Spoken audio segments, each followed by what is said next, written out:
Bonjour, je suis Benoît Leménian, cofondateur et CEO de Verkor.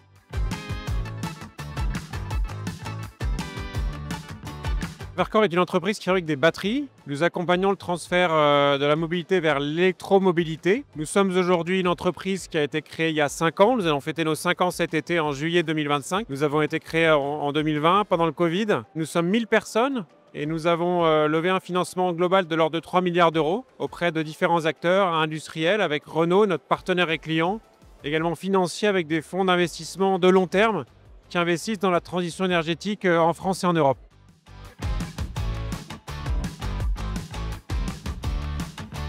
Le projet de Verkor, c'était de permettre cette transition également sur le plan industriel à travers la localisation d'industries de grand volume.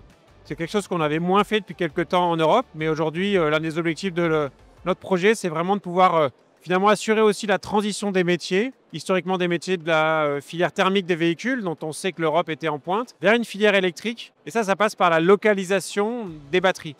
Et les batteries, c'est ce qu'on fait. C'est un produit sur lequel on a développé des choses qui sont at the edge, on pourrait dire en anglais, en termes de performance, mais qu'il faut maintenant industrialiser en grand volume. C'est ça l'enjeu de ces filières. C'est d'un côté la technologie, mais de l'autre le manufacturing, la production grand volume, avec toute la chaîne de valeur. Les batteries et avec nos partenaires qui viennent aussi se localiser pour avoir une vraie circularité dans la durée.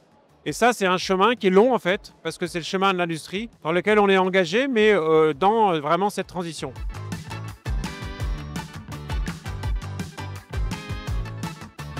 Je pense que le principal challenge de cette industrie, c'est vraiment le passage à l'échelle. Faire quelques batteries, c'est facile. Faire quelques centaines de batteries, c'est facile. Quelques milliers, quelques dizaines de milliers, quelques centaines de milliers chaque jour, avec toujours le même niveau de qualité, de sécurité et d'exigence. C'est ça qui est difficile. Et en fait, ça passe par le transfert de certaines des compétences historiques européennes vers cette industrie. C'est ça le vrai challenge. Sur le plan de la fourniture des matières, on a des éléments, des partenaires qui sont localisés. Sur le plan de la compétence, sur le développement des produits, l'Europe a historiquement été en pointe sur l'électrochimie.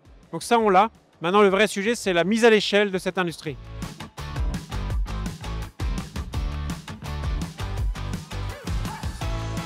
Alors évidemment, on a un lien très fort avec Renault, qui est présent aussi sur Vivatech, qui est notre actionnaire, qui est un partenaire de développement et qui est également un gros client, qui s'est engagé sur une durée très longue, qui nous a permis de lever les fonds nécessaires au développement de notre projet. Nous avons une logique vraiment partenariale pour leur permettre d'accélérer la mise sur le marché des différents véhicules. Vous le savez, on va fournir la batterie de l'A390 qui a été révélée il y a une dizaine de jours. Et dans ce cadre-là, on permet vraiment de boucler la boucle de l'économie circulaire avec un produit performant qu'on va développer, produire en Europe et qu'on va ensuite recycler quand, dans 15-20 ans, il aura fait son travail dans les voitures. Donc c'est vraiment dans ce sens-là qu'on est engagé.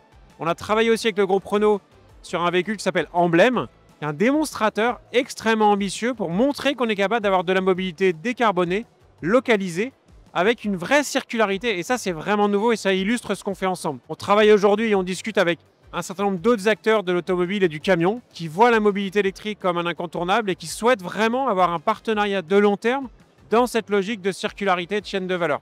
Donc ça, c'est des choses qu'on va au fur et à mesure déployer dans les années et les décennies qui viennent. Il faut bien voir qu'on vient d'un monde où on a eu 100 ans de moteurs thermiques et on va vers un monde où on aura des dizaines d'années de mobilité électrique. On n'est qu'au début, ça prend du temps, c'est pas facile de créer une nouvelle industrie, mais on le fait en partenariat avec du soutien et de la protection de la part aussi des autorités politiques européennes et françaises.